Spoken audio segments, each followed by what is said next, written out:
हुआ? ऐसा महादेव के साथ ऐसा क्या बना? कारण क्यों लोग कहते हैं शिवलिंग को गलत? आज ही जानेंगे क्यों कही जाती हैं ये सब बातें महादेव के बारे में। कुछ पौराणिक कथाओं से ली गई जानकारी आज हम आपको बताने वाले हैं। मित्रों, हिंदू धर्म में शिवलिंग से जुड़े कई मान्यताएं प्रचलित हैं जो हमें आज भी हैरान कर देती हैं। उनमें से एक पौराणिक कथाओं में यह बताया गया है कि भगवान शिव का लिंग काटकर पृथ्वी पर गिरा था। उसी समय से ही हिंदू धर्म में शिवलिंग की पूजा की जाती है और भगवान शिव को लिंग के रूप में ही पूजने पर सभी भक्तों की मनोकामनाएं पूरी होती है।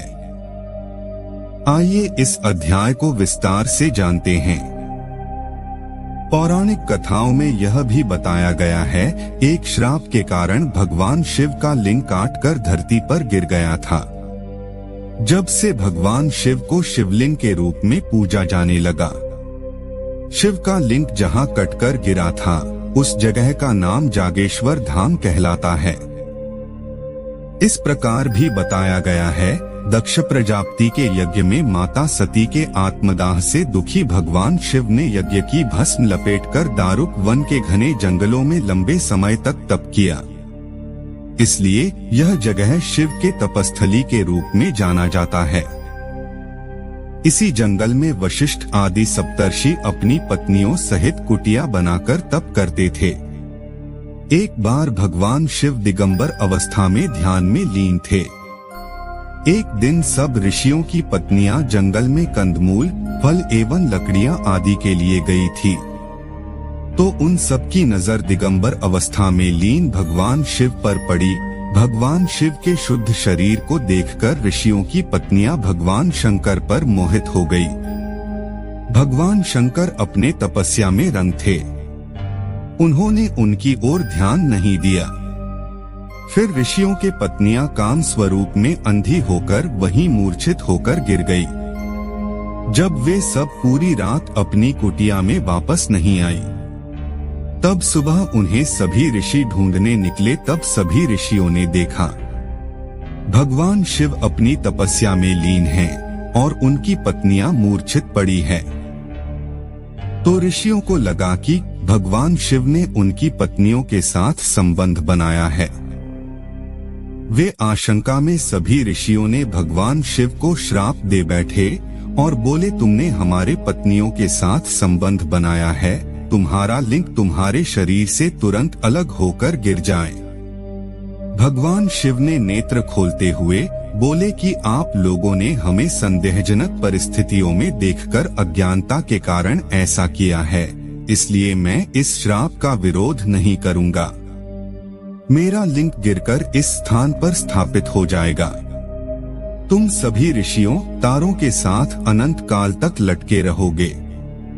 शिव से लिंग काटकर अलग होते ही पूरे संसार में कोहरा मचने लगा।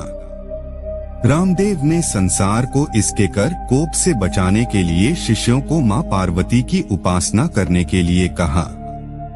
रामदेव जानते थे शिव के इस तेज को मां पार्वती ही धारण कर सकती है। शिवली मां पार्वती की उपासना की पार्वती ने यौन रूप में प्रकट होकर शिव के लिंग को धारण किया। इस प्रकार यह शिवलिंग की स्थापना हो गई। पौराणिक कथाओं में कहा गया है भगवान शिव जागेश्वर के निकट दंडेश्वर में तपस्या कर रहे थे। इस बीच सब ऋषियों की पत्नियों वहां पहुंची और शिव के दिगंबर रूप पर मोहित हो गई। सब ऋषियों ने अपनी पत्नियों की खोज में वहां पहुंचे। उन्होंने अपनी पत्नियों को वहां देखा और नाराज हो गए और शिव को लिंग पतन का श्राप दे दिया। इससे ब्रह्मांड में हाहाकार मच गई। बाद में अन्य देवताओं ने शिव को किसी तरह मनाया और जागेश्वर में लिंग की स्थापना की गई। मान्यता है कि तभी से और वहीं से शिवलिंग की पूजा शुरू हो गई। पौराणिक कथाओं के अनुसार शिवलिंग की पूजा जागेश्वर से ही प्रारंभ हुई। मानसरोवर पर निकलने वाले यात्री पहले इस स्थान की अर्चना करके आगे बढ़ते हैं। यहाँ करीब 150 से ज्यादा मंदिर हैं। जागेश्वर धाम की मंदिर करीब अल्मोड़ा से 40 किलोमीटर दूर देवदार के घने जंगलों के बीच स्थापित है। यह धाम उत्तर भारत के एक प्रमुख शिव मंदिर के रूप में प्रतिष्ठित है। मान्यता है कि यहाँ पर शिव जागृत रूप में विद्यमान है और यहाँ पर ही शिवलिंग की पूजन की परंपरा प्रारंभ हुई थी। कई पुराणों में इस जगह का उल्लेख मिलता है। इस पवित्र स्थान के बारे में अर्थात मनुष्य बैजनाथ धाम, मायानगरी या फिर हरिद्वार भी नहीं जा सके तो जागेश्वर धाम में भगवान शिव के दर्शन जरूर करनी चाहिए। दोस्तों, आज के वीडियो में इतना ही। अगर आपको ये वीडियो पसंद आए तो इस वीडियो को लाइक करें और ऐसे वीडियो देखने के लिए इस चैनल को सब्सक्राइब करें। धन्यवाद।